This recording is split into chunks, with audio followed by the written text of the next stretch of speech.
Sementara itu, sepertiga kapasitas lahan pemakaman khusus COVID-19 di 2 TPU di Surabaya menjadi rekor terbanyak pemakaman terjadi bulan Juni lalu. Di TPU Keputih, sudah hampir 500 jenazah dimakamkan dengan pemulsaraan COVID-19. Sementara di bulan Agustus lalu tercatat 183 jenazah yang dimakamkan di TPU Keputih pada blok COVID-19. Kota Surabaya mempunyai 2 makam dengan prosedur pemulasaran COVID-19, yaitu TPU Keputih dan Babat Jerawat. Di TPU Keputih hingga 30 Agustus terdapat 1.435 jenazah muslim dan non-muslim dari kapasitas 4.200. Di TPU Babat Jerawat terdapat 636 jenazah dari kapasitas 2.000. Ada pula krematorium dengan 183 jenazah. Pada Juni lalu, dalam satu hari terdapat 30 hingga 35 jenazah yang dimakamkan di 2 tempat. Pada Agustus hingga September turun menjadi 8 hingga 15 jenazah yang dimakamkan. Meski demikian, petugas tetap siaga 24 jam dibagi menjadi 2 shift. Hal ini sesuai dengan prosedur pemulasaran COVID-19 di mana jenazah harus segera dikubur. Penggalian makam dibantu alat berat, sementara 6 orang petugas bertugas menggotong peti dan merapikan makam. Hingga kini, pemerintah kota Surabaya belum mempunyai lokasi alternatif jika sewaktu-waktu makam penuh.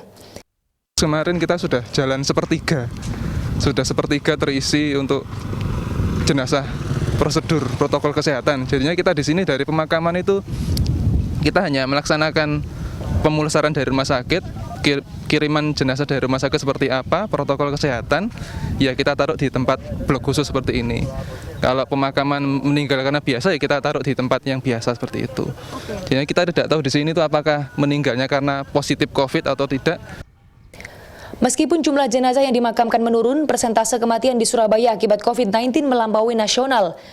Surabaya sebesar 7,59%, sedangkan nasional sekitar 4,5%. Angka kematian di Surabaya akibat COVID-19 hingga 7 September sebanyak 953. Masyarakat sekarang harus mulai sadar ya bahwa jangan menggantungkan diri, misalnya rumah sakit masih cukup, juga Satgas juga jangan kemudian lengah karena rumah sakit masih bednya masih banyak yang masih kosong. Kemudian lengah terhadap apa? Terhadap primary prevention itu.